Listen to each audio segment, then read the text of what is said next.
everyone. I'm Linda Nickell, and welcome to the Happiness Hour, a meeting place that encourages photographers from all over the world to connect, inspire, and create. My guests share their photography tips, the stories behind their photographs. They inspire us, and they show us new ways to improve our photography skills. The schedule for upcoming presentations is on my website at lindanickell.com. And if you haven't subscribed to the Happiness Hour YouTube channel, please check it out for some of the sessions that you may have missed. Tonight's guest is James Kelly.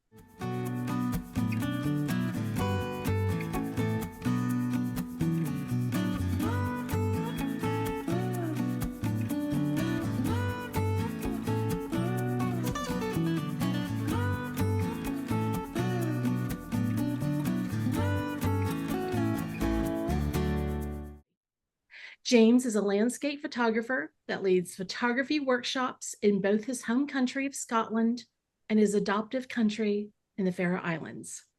In tonight's presentation, Capturing the Enchanting Faroe Islands, a journey through the lens of a landscape photographer. James is going to take us on an immersive visual journey through the Faroe Islands, from the dramatic interplay of ever-changing light to the challenges posed by unpredictable weather. James will share his passion for capturing the raw and untamed landscapes of this Nordic paradise. Discover the captivating allure of flowing waterfalls and endless seascapes that have inspired James to create stunning imagery, transporting you to the heart of this remote and magical archipelago. If you're on Instagram, you can find him at justjamesK. And you can connect with him through his website, justjamesK.com. Welcome to the Happiness Hour, James. Thank you very much for having me.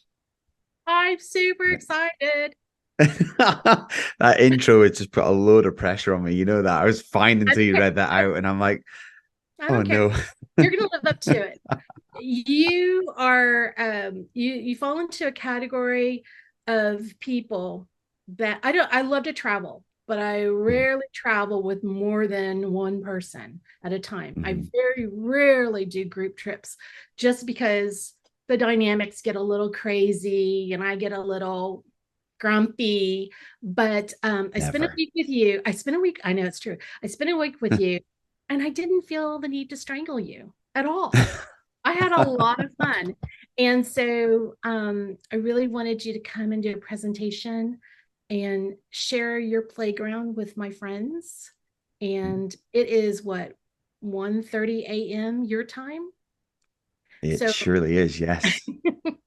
So that in itself is a gift for you to give up your time, and sleep is precious. So thank you for coming.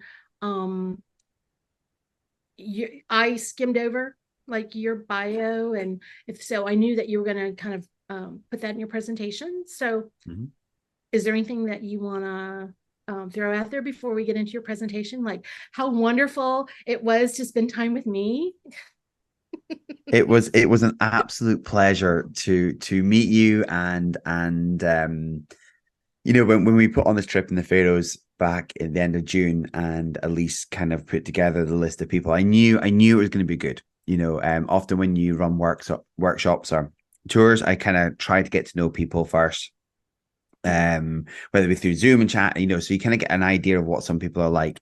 I had no idea who was coming, what they were going to be like, but I knew with that connection with Elise that it was going to be great. And I did not expect the week of laughter and fun and energy that everyone, and especially yourself, brought to the group. And I needed it. I really needed it. I needed it more than I realized. So it's probably, hand on heart, one of the best weeks I've ever had, especially of landscape photography. So yeah, it was good. So let me just people are probably wondering who's Elise. Yes. We're referring to Elise Bender, and a lot of these people in this room will know Elise because she's done presentations for me.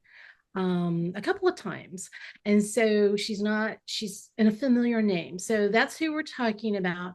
And yeah, she put together a scouting trip. So we'll fast forward, but James is collaborating with her for, I believe, next summer. They're going to be doing a landscape and wildlife photography workshop in the Faroe Islands. And that's one of the reasons that she was going. And then I was, invited to tag along and, watch them do their thing. So that's how all this came together. So, Right. all right. So yeah, definitely. Let's get started. So yeah, my name is James Kelly. I am from the northeast of Scotland. So if anyone's ever heard of the original, I'm going to say this, the original Aberdeen, because I know that there's quite a lot of Aberdeens in America. But I believe that the original Aberdeen in the northeast of Scotland is where I'm from.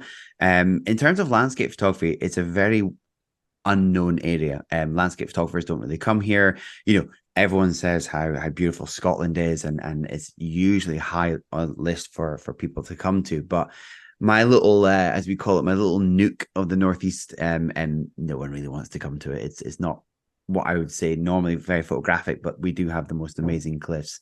You might get a little hello from my youngest has just woken up and come down. Do you want to come say hello? I'm speaking to my friend Linda. You want to come say hello? No? Okay. Good night. He's just woken up. He's probably going to jump into my bed now.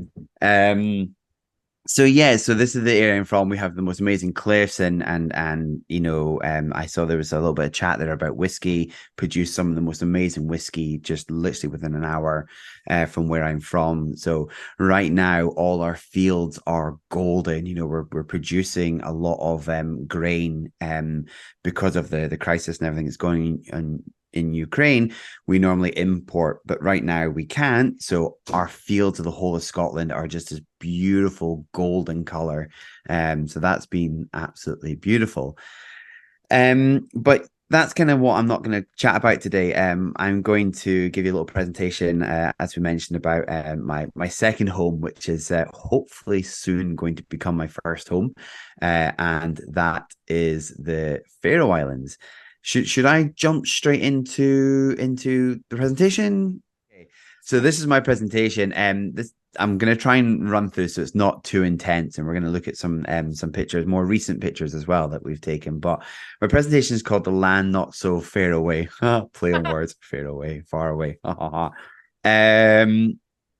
So let me just give you some information about the Faroe Islands. This is where the Faroe Islands are. Okay, so you can kind of see Iceland, you can see Scotland.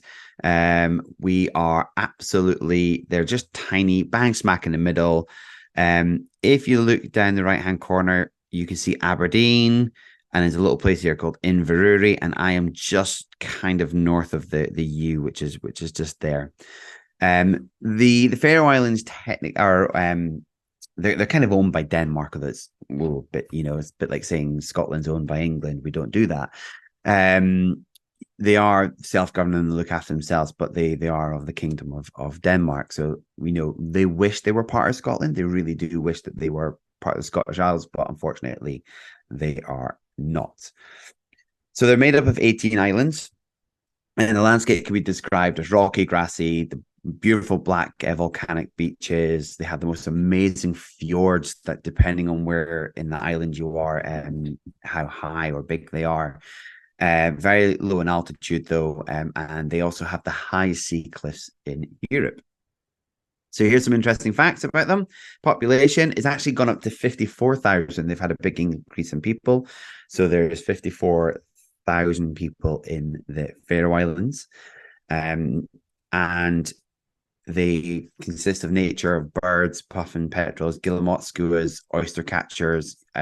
From the trip that we had recently in July, we discovered just how many of these birds amongst other ones that are there. Sea life, seals, whales, and an abundance of fish. Also, sheep. Lots and lots and lots of sheep. There's on average about 70,000 sheep in total on these islands. And actually the name, the Faroe Islands, is named after kind of sheep from the olden days. So my connection with the Faroe Islands, this is a bit of an old picture, but this is my beautiful fiance, Iris, and my two young boys. So on the left, we have my son, James, who's also after me. And then the one with the glasses on the right, this is Silas. This is the one that's just popped down and he's gone back upstairs now. Oh, give me 2 seconds. There we go. Okay, this slide's gone away, but I'm just going to kind of show you a little bit about oh, it doesn't want to work there. Give me 2 seconds.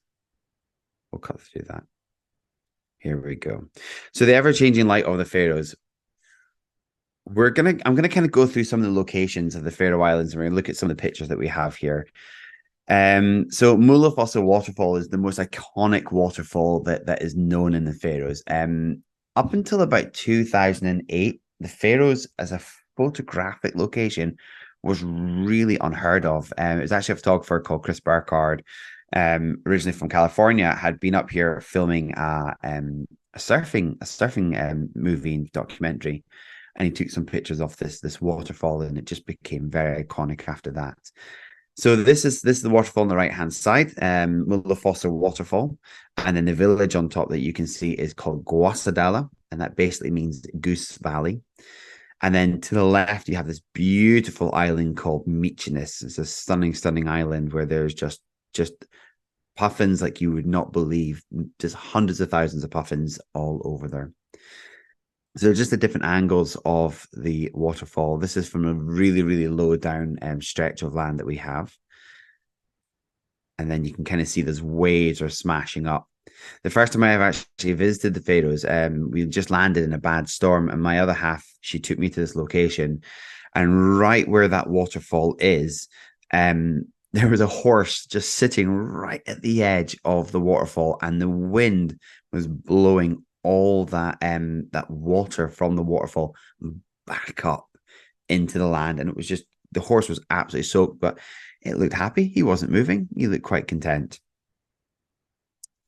Another location we have is called Dranganir. This is a kind of iconic location that a lot of people want to go. If you type in the Faroe Islands, you're going to see these sea arches. They're absolutely brilliant. This is a kind of viewpoint here from the first ever trip I did actually with a group of people. We went to these sea stacks, and again, the island in the back is called Mykonos. Here we go. So just to give you an idea of what this place looks like, and this isn't even what I call stormy, but you can see these huge big waves coming in.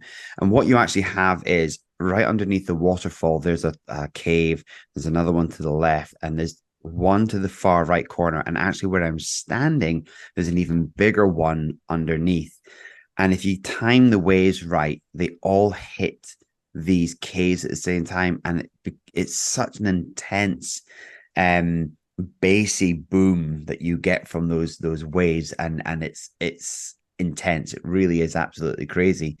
For Andrew and Linda, when we were there, I was showing this location, and the thing with the Faroe Islands is they are crumbling into the sea, and they are eroding quite quickly. And actually, this viewpoint where I'm standing, they actually think it's going to be gone within the next year or two. There was a big landslide just recently, and it's very likely. You can see actually where this guy is standing, that whole cliff edge to the right hand side, that's all kind of brown, that all avalanched into the sea earlier this winter, and had a pretty intense winter. And we'll go through these. So yeah, going back into Dranganir, excuse me. This is an absolutely incredible location, but it's a nightmare to walk to. And a lot of the locations in the Faroes, if anyone does plan to go, you actually have to get permission from the landowner.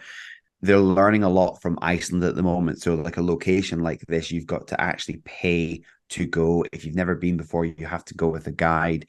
They are ramping up the prices, so it's roughly around about $110 per person. It's a 2.5 hour walk out there and a 2.5 hour walk back. And trust me, you don't want to get caught out there if the weather turns, because it is nasty. Just to kind of give you a little idea of just the video, this is me walking on one of the paths that leads all the way out. So you can kind of get an idea of just how terrible. And that's when it was dry. If you get a little bit of rain, it's insane. But you have these just incredible sea cliffs that are brilliant to photograph, and also you don't want to fall. It's pretty grueling. Um, if you do fall into this water, and believe me, a lot of people do, and they don't get back out. So that's a scary thing about the Faroe Islands, is you have to really respect the landscape, and treat it with care, because it is incredibly dangerous. Elise is going to kill me because I thought this video disappeared, but I actually found it. This was Elise trying to get onto the boat as we were coming off, and she just completely lost her balance and fell in. Um, I feel like, as a friend of Elise, I did not approve this. I do not approve. I was trying to find it when we were on our trip, and I couldn't find the video anywhere. And I remembered it was on this presentation, and I've actually just found a file, so I'm gonna have to send it to her again. She'll find it funny. It's okay. Um, Tralabanan. So this is also known as a lake above the ocean. This is one shot here. It's a beautiful sea cliff that you have here. And it's really wide. It has these amazing waterfall at the end of it. And basically, if you are on a helicopter, now you unfortunately you're not meant to use drones. It's actually one of the main flight paths. So sometimes you can get a drone up, but I obviously don't recommend it. But they used to do a lot of photographic trips on a helicopter, and you can hover over the top of it and shoot, and you get the most amazing panoramic of the whole lake. And the lake, it sits quite high up in on the landscape, and then the sea is really below, so it looks like the lake is above the ocean, and it is. And then it flows out into this waterfall. But if you're to Google the lake in the Faroe Islands, it will come up with more shots of what you can see. But same again, you just have these amazing sea cliffs throughout the whole of the Faroe Islands. It's beautiful, and that golden light comes through is absolutely stunning. So a little video just to show you that surrounding landscape again. We were very spoilt. And that's me just slagging off the other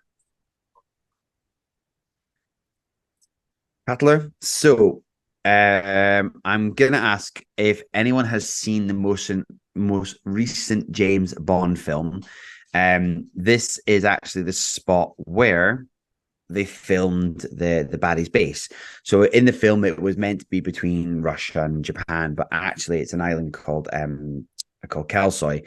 I actually had the pleasure of meeting the film crew who were doing it. It was a helicopter film crew. It was absolutely incredible. To give you an idea, they had actually planned to come for one weekend to do aerial shots of this whole island, and they ended up having to stay 2.5 weeks because the weather was so bad that they kind of couldn't get what they needed until the weather cleared. So if you watch the most recent James Bond, I'm not going to say because it's going to ruin the ending, but if you watch it and then towards the end, it's a very important moment when James Bond is standing on top of outside the base, and this is the whole location here. So this is a Cutler Lighthouse. Again, a very iconic place where a lot of people want to come. So this sea cliff, again, to talk about the crumbling of the Faroe Islands, this sea cliff in the 70s, or I think it was late 60s, early 70s, this whole area came out where that sea stack is to the right, and the whole lot landslid into the ocean, and it actually created a tsunami. And where that light's coming in is actually a village over there called Jig, which is where we stayed when we were there in June. And the tsunami actually washed out more than half the village, completely wiped out a lot of the houses, and it caved around the other side as well. It was pretty intense, but this is just an absolutely beautiful spot. I've had the pleasure of seeing some of the most amazing sunsets of my life at this spot, so I've been very, very lucky with that. And here's another viewpoint to give you kind of scale. And this was one evening we just had the most amazing moment of this light coming through, and as you can see all that kind of haze in front of the sun, that was a lot of rain that came, and it hit us, and we got soaked, absolutely drenched, and it was worth every minute of it. I'll do a little video again just to show you it coming in. Okay, and this is another view. So this is actually one of my favorite photographs of this area.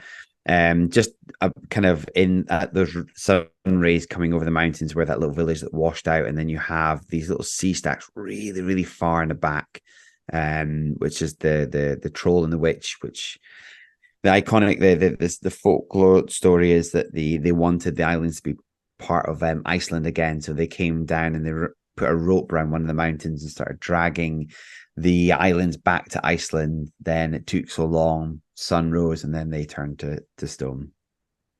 You can see those sea stacks just sitting there. You can photograph them from about 4 or 5 different point of views as well.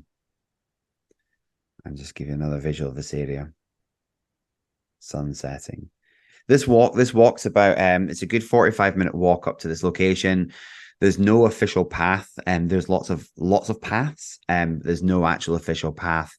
And as of last month now, it's another location that you've got to pay to go onto. So you've got to pay the farmer to attend, but they're keeping it a bit cheaper, about $25 to go on to now. And then these are looking back inland with the sea cliffs. And the one on the far left actually is part of the highest sea cliff in Europe. It's just absolutely huge. I've been up part of it, and it's the most grueling and horrible walk I think I've ever done in my life. It's almost vertical. And then give you some locations, other locations. This is what is really famous for the in Faroe Islands. Excuse me, slurring my words here. I've not even had any whiskey. Is in the Faroes, they're very famous for these rain clouds coming through, light rays coming through because of the almost constant cloud. I think there's something like 85% of the year they have cloud coverage. It's a lot. And what you get is these really thick clouds, and then breaks in the clouds, and these beautiful sun rays coming through.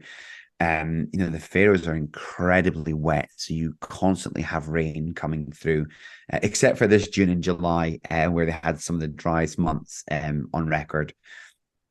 You also have these really beautiful old harbors. There's newer harbors, and then these are the old harbors that they would have gone out and to fish in, and they're just kind of now left almost to quite derelict. But they just make for photographing the seascape, just absolutely incredible. This is a famous area called Saxon. This actually, what you see, this bed of water here, it used to be a harbor. Apparently there was a really bad storm came in, and it filled it with sand, and loads of boats are all kind of meant to be stuck under the sand. And this is an absolutely beautiful spot to go to. It's very touristy. You've got to be careful where you go, because the farmer who owns the land around it really doesn't like tourists. There's a funny story of a busload of Japanese tourists turned up with drones, threw the drones up, and even though there's a huge big sign there saying no drones, the farmer drove down, spoke to the bus driver really angrily. He's got nothing to do with it, so he asked people to start taking the drones down. They kind of ignored him, and he went to his car, pulled out his shotgun, and started shooting the drones out of the sky. And next you know, you have 50, 60 Japanese tourists going absolutely crazy, all hiding behind the buses and other cars, and made the papers. It was quite amusing. These things happen, unfortunately.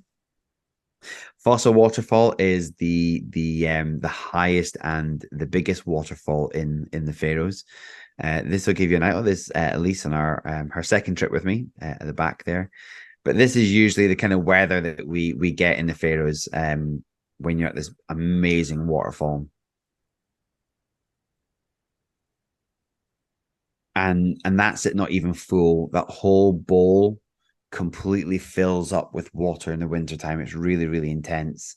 Intense kind of water comes out. It's very flat on top, which there's not a lot of area in the Faroes that's flat, but that just flows onto two different platforms and hits the ground, and then flows out into the sea. So again, this is Mykonos. And rainbows galore. That rain comes in, that sunlight comes in, and you are just constantly spoilt with rainbows all year round. It's just absolutely beautiful. This is a village called Kuvik. It's quite famous because it's got the remnants of an old Viking settlement. You know, the Vikings were very prominent in the Faroe Islands. When I was talking about the lake over the ocean, the sea cliff there is actually called Trallipinen. It's my pronunciation is not the best of it, but it actually translates to slave cliff. And again, folklore lore, it's kind of rumored that that is where the Vikings used to throw their slaves or sick, injured, no longer needed them, and they would sacrifice them and throw them off the cliff there, which I think would be an absolutely terrifying experience to go through. But Kuvik is this beautiful bowl. It looks south, and you have these sun rays coming through. It's absolutely stunning.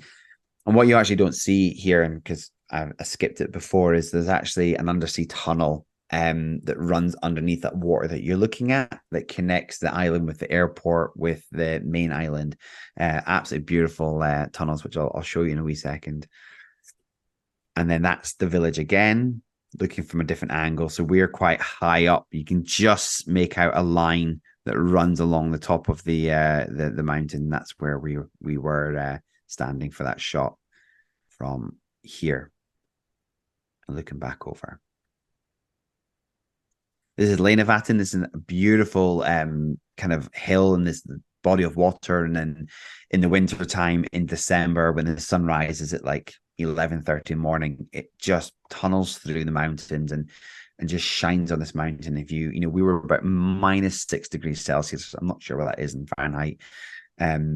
But it was about -6, and the night before this whole lake completely froze over.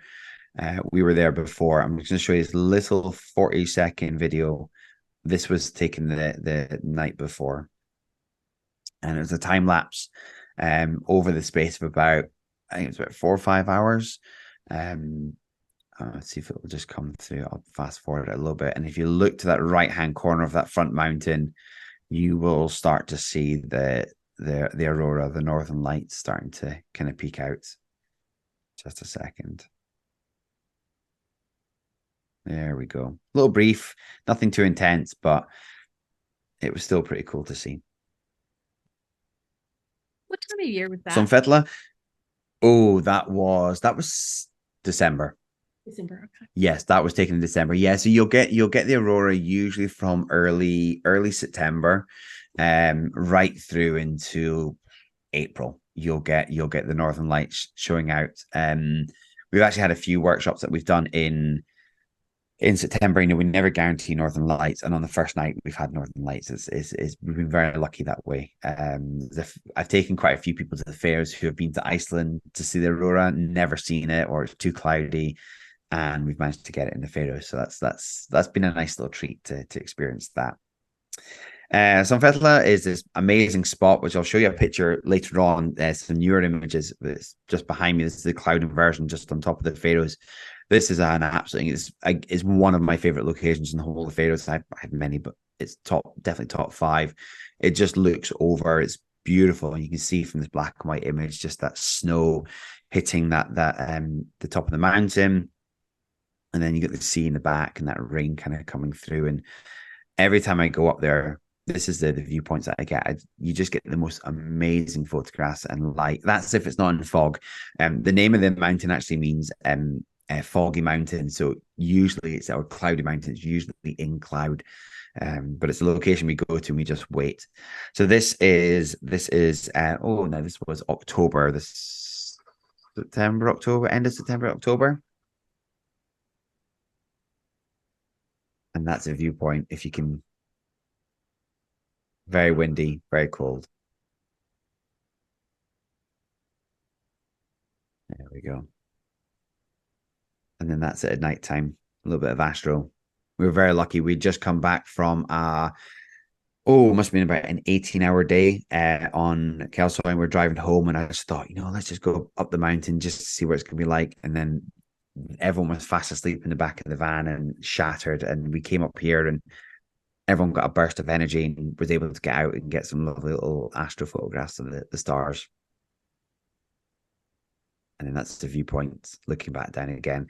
So I'm not sure if you can see my cursor, but basically where you see in the middle of the picture, the sea, where that island kind of pokes out underneath the mountain is where that tunnel under the sea runs, and connects the two islands. This is Cutler. This is the north. Yeah, this where we came up here, Linda. I remember this. This was a beautiful spot to photograph these mountains here just in front. And it's again, it's a beautiful location. Every time I'm there, I get something completely different. It lends itself to panoramic shots, drone shots, just absolutely incredible. That is a kind of panoramic shot of the island. So there are actually technically one, two, three, four islands there, but the two in the right and the one in the middle are actually joined together by a causeway, a brick and road causeway. And then that is Kelsoy again on the island there.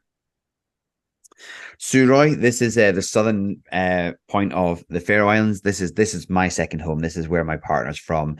And this is where I get really passionate about this island. It's very special to me. It's very beautiful.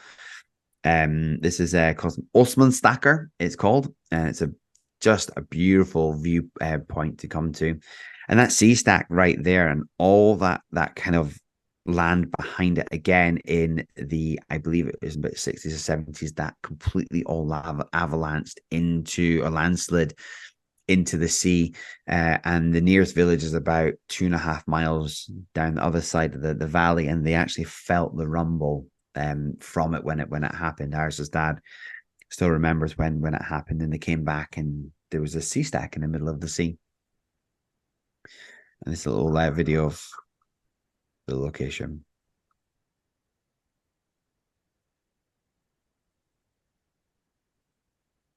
Sheltering behind the stones, which is quite often what you do in the Faroes when it's windy.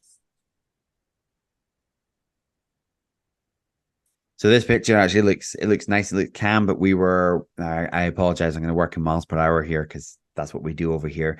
This was taken in about 40, 50 mile an hour winds.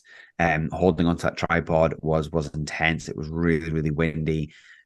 Beautiful day though, but and the waves were just smashing up into the rocks. It was incredible. Gunganir, this is called Churchavatten, which church water, and it's one of these locations in the Faroes where no one, if you're to go with another workshop, they'll never take you here. It's very hidden unless you know where to go. And I was very fortunate. There's quite a lot of locations in the Faroes that I've been shown, I've visited, that a lot of other photographers never go to. And this mountain here is absolutely beautiful. The water is incredible.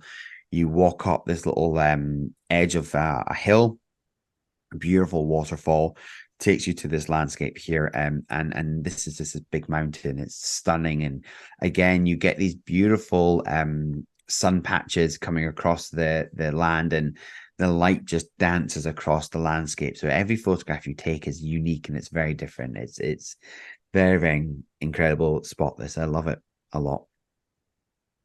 And then again, lends itself to slow exposure when that weather is not so great. You'll see there's a lot of landscape, black and white as well. Quite often when people come to these trips with me in the Faroes, that they're not used to photographing in such, I want to say, terrible weather. It's not great weather. A lot of people find it very difficult to photograph in this weather. And although I usually tend to use the word photo tours rather than workshops, I do actually end up helping people how to visualize landscape when the clouds really low, when the winds are really strong, it's foggy. We learn a lot about patience, like waiting for moments. I'm very fortunate that I can get a rough idea of, depending on which way the wind's going, where the swell is, where the rain is, and what locations to go to. But I really push people when the weather is really bad on how to take really nice dramatic photographs when the weather is crazy. This is Ackerberg, the southern point of the Faroes. Beautiful lighthouse that's out here, and then 250 kilometers down, you will hit Shetland in Scotland, and that's again at night time with a really nice long exposure. And same again, talking about that storms. This is one of my favorite harbors to come to when the weather's really bad. Sumba, and you have these great sea cliffs on the right hand side, and those waves just crash up onto those rocks. They come over.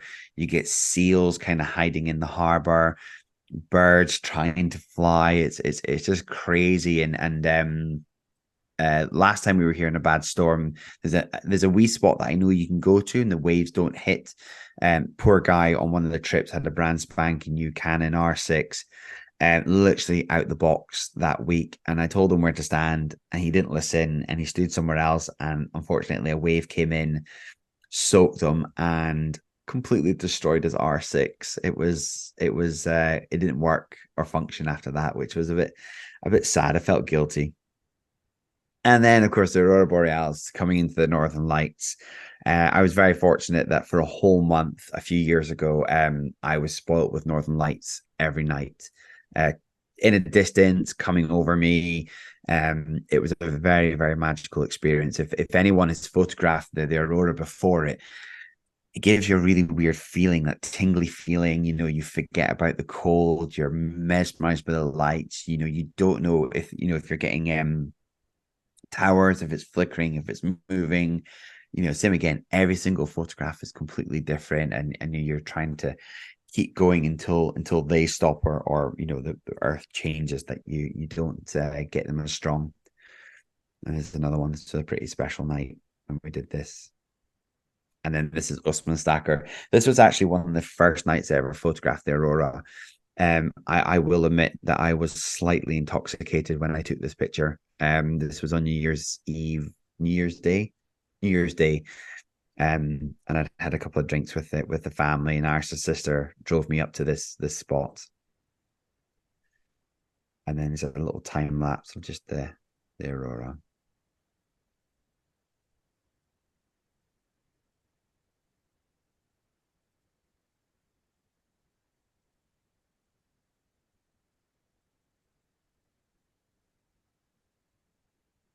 I just think they're just incredible to photograph. They're so special, and you can't plan it. You don't know when it's going to happen. It's just very, very, very special to photograph them. If anyone's photographed them, then they'll know what I'm talking about when we come to this. So I'm just going to very, very briefly take you on to just some more pictures. Can you see that? Is that one showing up? Yeah. Yes. Yeah, perfect. Okay, I'm going to take you through this very quickly. These are actually some newer pictures that I've taken quite recently, black and white ones. I'm hoping this is going to flick through. Yeah. So I went through. I'm a big, big lover of black and white photography. If you look at my Instagram feed up until recently, it was all color, and I'm very scared to share my black and white. I don't know why. I kept it quite close to me. I didn't really show anyone. I printed lots of black and white. But I was quite. I don't know how to explain it, but I just didn't want to show the world my black and white photographs. Very conscious of it. And recently I've started getting over that, and I've started taking a lot more pictures in black and white on the camera, converting them again. And recently I've been sharing a lot more when it comes to black and white. I love how much detail you can see in black and white, especially if you're working with things like this, with the cloud and the sun and the rain and the texture in the sea. To me, it gets me excited. When it comes to photographing black and white, I think it simplifies life. You're less distracted by color, and you look more at the textures that you tend to see. This is called the witch's finger that you see sticking up. It's a phenomenal photographer from California. Took a picture of this. I've forgotten her name. Phenomenal photographer, but she took a phenomenal picture from the other side of this mountain. And she was kind enough to give me a rough idea of where she took it. And I know now, and I'm hoping this year that I'm going to get some really bad weather with some nice dramatic light to photograph the witch's finger. I've seen that one already. And just lots of detail of the mountains and the sea cliffs. So this is the radar station. When I was telling you before about the photograph of some Fetla looking down into that valley, if you look at the other way, this is the radar station that they have up here, which is quite special. And then recently, the puffins. So I've never been a wildlife or bird photographer. I photographed lots of stags and deers, but never really into it that much. And then Elise Bender asked me to organize this trip for her and some friends, where I had the obviously pleasure of meeting Linda and Andrew and Lee as well, which was absolutely incredible. And I got my first, exposure of photographing these puffins, and for the wonderful help from Linda of lending me her lens and using her Z9, which was amazing. It rekindled my faith and love in Nikon. Um, but I had the pleasure of having my first experience of photographing puffins, and I am absolutely hooked on photographing them. I just think they're so much fun to photograph. Birds in general. I'm just all about the birds at the moment. It's absolutely great. So that's kind of like that's kind of my whole spiel about the Faroe Islands. It's probably quite long. I do apologize. It's quite intense. I get very, very, very passionate about the Faroe, more passionate about the Faroe Islands than I do about Scotland. We are in the process of trying to move there. We're having a few issues with Denmark at the moment, but we're trying to jump through all the hurdles. But I'm very excited. I'm very ready to move to the Faroe Islands. I'm ready for a new change, and we have a great social life up there. And as a photographer, I just seem to come out of my shell a lot more. And I hope that when I move up there, my traveling that I have back down to Scotland, I'll rekindle that love for photographing the landscape of Scotland hopefully soon. So yeah, so that's probably quite a lot to fill in. Not What do we really. do next? Do we I was like, more, more, more. Okay. More? Oh, don't say that. Don't say that to me, please. No. Okay, so there's a couple of questions that I'm going to throw in Yes. here, if you don't mind. Um, uh, Kathy is curious, what is the national language? So the national language is called Faroese. There is roughly around this is a ballpark figure of about 80,000 people who speak it. There's not a lot. It is the closest language to Old Norse, so the old Viking language mixed in with Germanic kind of dialect, and also Irish Celtic as well is kind of come into there. But it's a very difficult language to learn. I'm trying to learn it, and it's not easy. So I'm British. I expect everyone to understand English and speak English, not me speak another language, which is very, very much the mentality we have here in the UK. Excuse me, but I am slowly learning. My kids, my oldest son, who's 8, is fluent in the Faroese. It's absolutely incredible. So yeah, but the Faroese is the first language, then Danish, and then English. And through knowing those three, most people can understand and speak Icelandic, Norwegian, Swedish, and German as well. Okay. Um, so there was another question from Kathy. She's curious. She didn't see very many boats in any of your photos. Is the water too rough Mm-hmm. right there? So, in terms of boats, depends on the time of year that you go. Yes, the weathers are really rough. So there is fishing counts for 97% of the income that comes from the Faroes. They've got great ties with Greenland and Iceland in terms of fishing. They're very strict on who gets to come into the waters.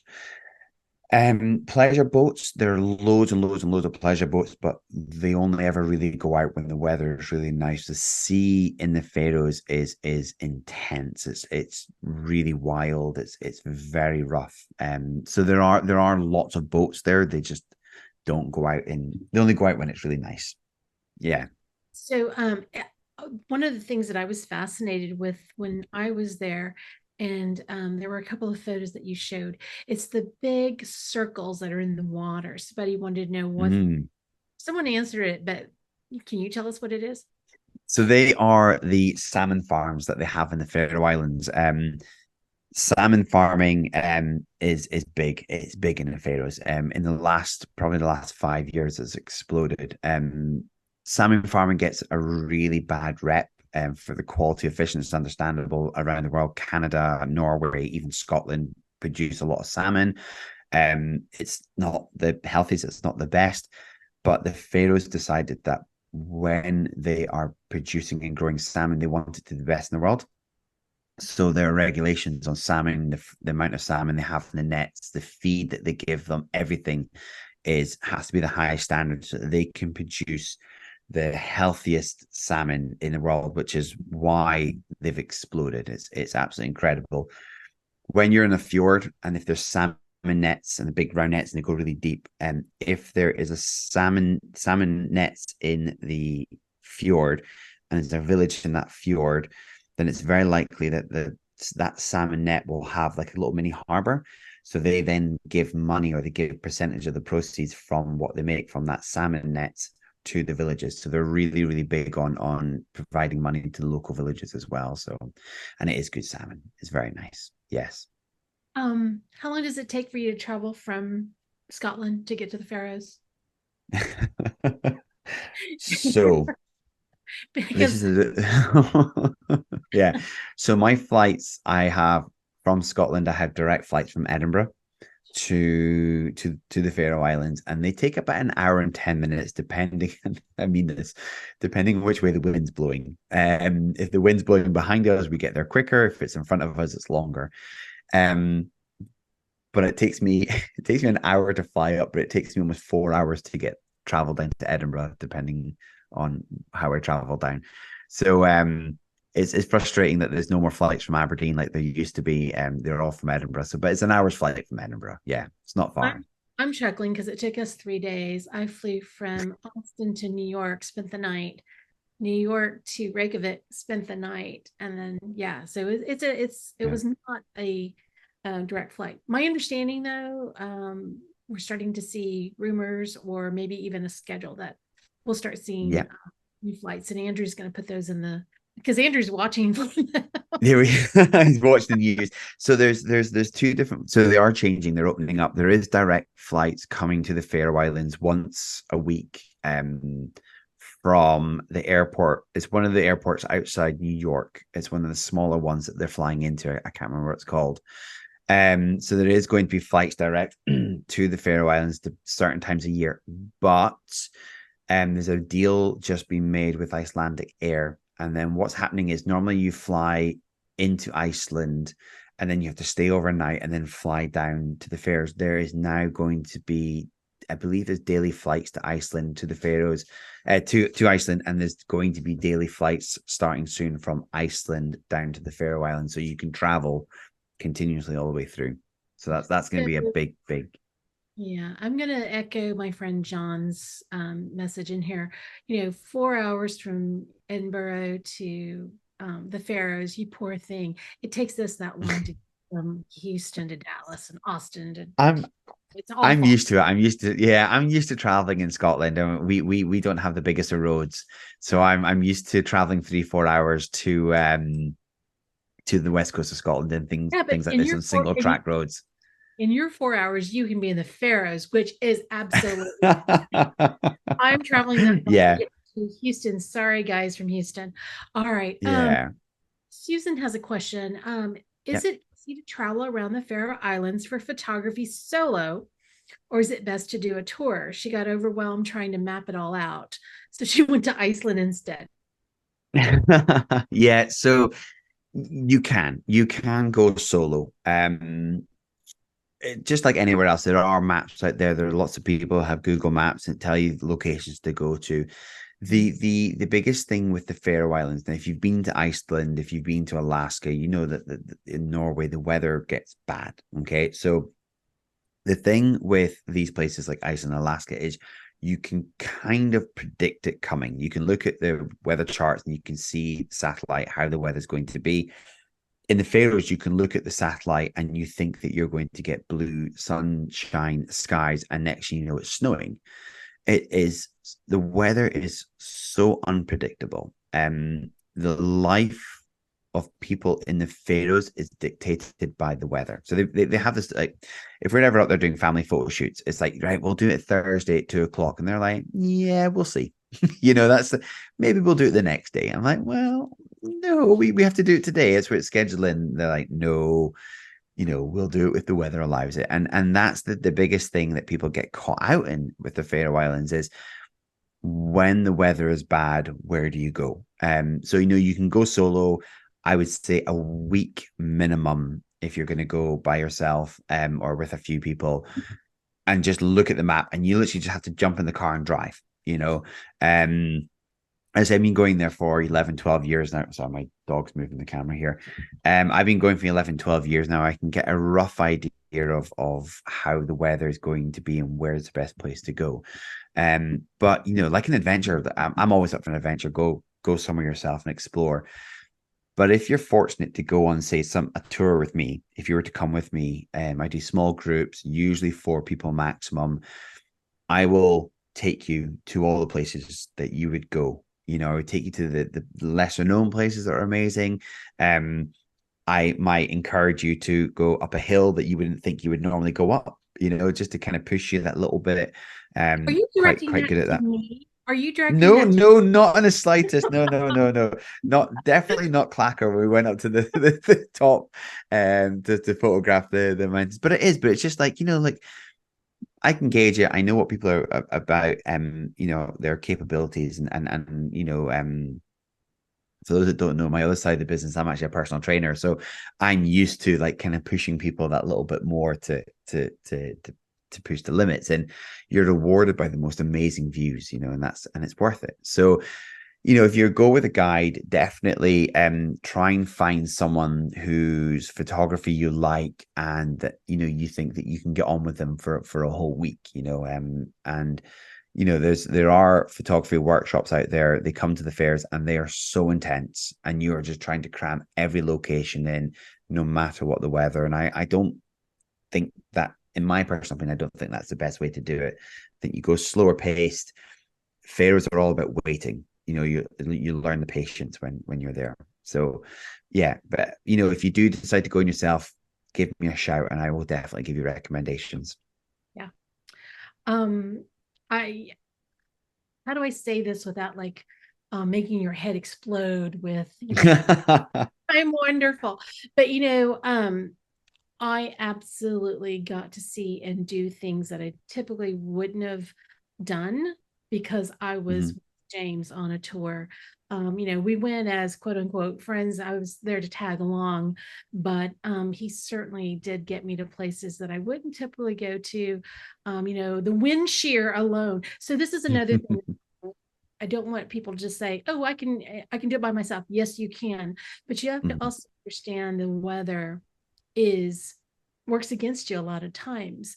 And having James whisper in my ear, like, hey, watch these waves. Hey, Mhm. yeah, we're standing on the edge of the cliff and we think we've got enough room, but what you don't realize is underneath those cliffs are hollowed out, and you're just sitting. You might be standing on grass and not realizing that. So, um, you're kind of my like little guardian angel, whether I wanted you there or not.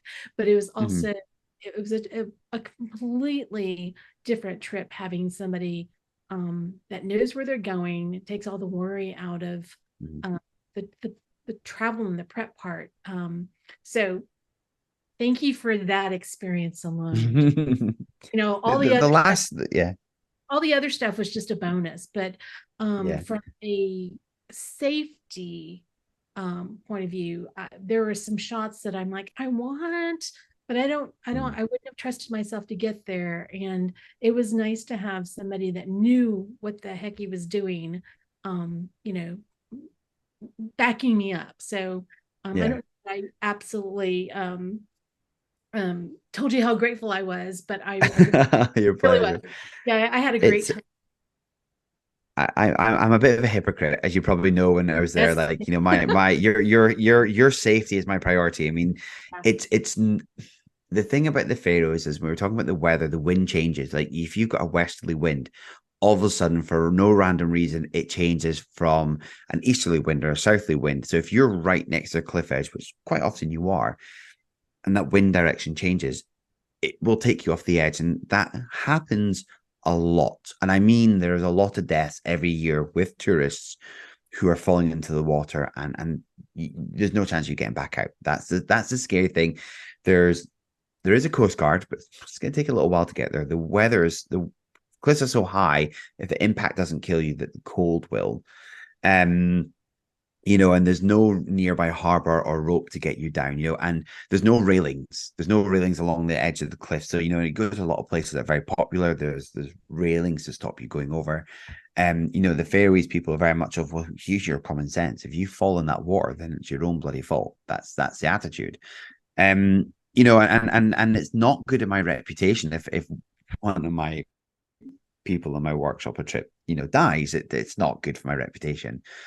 But there's the classic video, obviously, when we were in the South Island, and I was trying to get Lee to lean over the edge to photograph the farmers below, and there's that video where he's having almost a near heart attack, and I have no issues hanging off the edge of a cliff. It's just I'm comfortable with it. I am comfortable with it. So yeah. Yeah. Okay, so this is a question from Andrew. Mm-hmm. Do you consider yourself a bird photographer yet? No, not yet. Not yet. I'm But working there. I'm excited. Um, I I I bought my lens. I got my Tamron 150 to 600 mil lens. Absolutely love it. I took my son up to a place outside Fraserburgh where we have one of the largest um oh my god, what was it? I was going in my head, birds. Colony of birds in the UK. It'll come back to me. And it was so exciting to watch him try and photograph these birds. And the little monkey got some great pictures. I was so jealous of some of the pictures he got, but it was just lovely to photograph the birds and the excitement and the not knowing what to get. So it's really kindled a bit of passion in my photography for me. So, but no, excuse me, I'm not a bird photographer yet, but I'm working on it Well, slowly. and it's fun, right? It was something completely out of your Mm, wheelhouse. And I think hmm. that's what made our trip fun was you got to play with us while you were working and when you're having fun, that's contagious. Yeah, So, definitely. yeah, it was Yeah. it was absolutely a wonderful trip. Had a great time. Was very fortunate to meet you and Andrew Hmm. be on that trip. So I thank you for letting me be a small part of that. All right, with that, I'm going to say thank you. My I pleasure. sincerely was excited to have you come because people, they've seen my photos, my friends, but to hear the backstories and to hear somebody that is basically local, and it's a Hmm. completely different, I can show you my pictures that I took of this place that I knew for a Yeah. week. But it's another thing when you have somebody that lives there or is there enough to basically say they live there. It's a completely different vibe. And for Yeah. you to come and stay up till like 2 a.m. in the morning for us, it's such a pleasure. Thank you so Yeah. much. All right, My pleasure. It's been great. let me close out this session. Um, if you're on Instagram, you can find James at Just James K, and you can connect with him through his website, justjamesk.com. Next week, September 13th, we are off, but please join us on September 20th when Charlie Favre will be here to present Creating a Thematic Exhibition and Producing Print or Video Portfolios. Until next time, go out and create something beautiful, and I hope that we see you again soon.